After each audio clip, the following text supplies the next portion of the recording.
তবে আমার কাছ থেকে কি চাচ্ছেন? তবে কি তিনি আমার কাছ থেকে অন্য কিছু চাচ্ছেন? কি সেই বস্তু? গভীরভাবে তিনি স্বপ্নের বাক্যগুলির দিকে ধ্যান করলেন। এরপর বুঝতে পারলেন আল্লাহ রাব্বুল আলামিন তাকে বলেছেন, হে ইব্রাহিম, তুমি তোমার সবচাইতে প্রিয় বস্তুকে কুরবানি করো। আর এই পৃথিবীতে আমার সবচাইতে প্রিয় বস্তু হলো আমার একমাত্র সন্তান ইসমাইল। তিনি সাথে সাথে বলে উঠলেন, ইন্না সালাতি ওয়া নুসুকি ওয়া মাহইয়ায়া ওয়া মামাতি লিল্লাহি রাব্বিল আলামিন।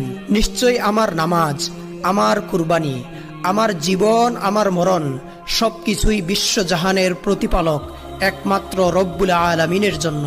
আল্লাহ তাআলা যদি ইসমাইলকেই তার রাহে কুরবানি করার নির্দেশ দিয়ে থাকেন, তবে এই নির্দেশ পালনে আমি বিন্দুমাত্র পিছপা হব না। অন্তরে এই ইস্পাত কঠিন সুদৃঢ় সিদ্ধান্ত নিয়ে জাতির পিতা সিরিয়া হতে রওনা করলেন মক্কার সুদূর মরুভূমি